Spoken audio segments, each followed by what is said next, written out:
இப்படி போகாம தூங்கி பாவத்தை சேர்க்கறீங்களேடா.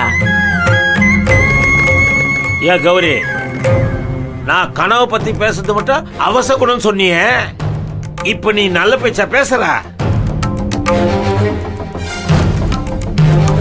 நாம என்ன கும்பாபிஷேகத்துக்கு போயா குழந்தை பெத்துக்கிட்டோம்? அப்பா காஃபி என்னங்கப்பா. என்ன செல்வம், நீ கோயிலுக்கு போலையா? இல்லக்கா. என்னடா சொல்ற? நீங்க கோவிலுக்கு போயிருப்பீங்க நினைச்சுதான் நான் காஃபி போடல. பரவாயில்ல நீ வேணும்னா நான் போட்டு குடிச்சுக்கிறேன்.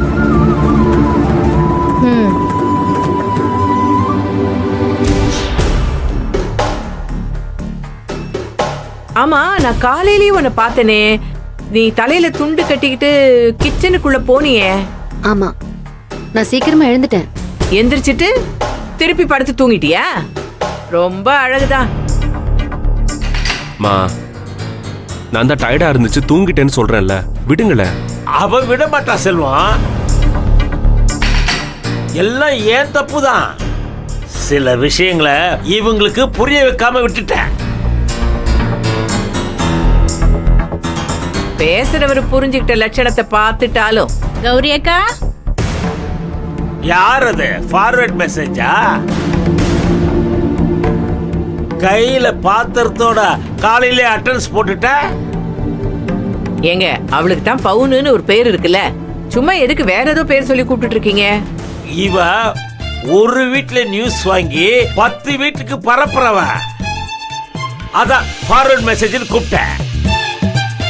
விடுங்கக்கா. அண்ணனுக்கு என்ன கிண்டல் பண்ணலனா பொழுதே போகாது. இந்த செல்வம் என்ன பவுனது? அதானே, செல்வத்துக்கு மட்டும் என்ன ஸ்பெஷல்? ஊர்ல எங்க மாடு கண்ணு போட்டிருக்கான், அப்பா வந்திருக்காங்க. செல்வத்துக்கு சீம்பால்னா ரொம்ப பிடிக்கும்ல, அதான் அண்ணி கொடுத்து விட்டுருக்காங்க. சீம்பாலா? தேங்க்ஸ்க்கா. என்ன செல்வம் தேங்க்ஸ்லாம் சொல்லிக்கிட்டு, உடம்புக்கு ரொம்ப நல்லது. காசு கொடுத்தாலும் ரொம்ப கிடைக்காது, உடம்புக்கு நல்ல ஊட்டம். மகா, நீயும் சாப்பிடுவல்ல? பால் பொருள்லாம் சேர்த்துப்பல்லம்மா?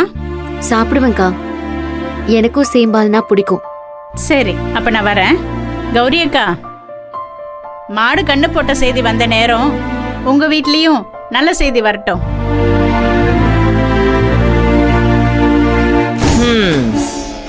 ஆடு மாடுக்கெல்லாம் ஆண்டவன் கண்ணை திறக்கிறான்.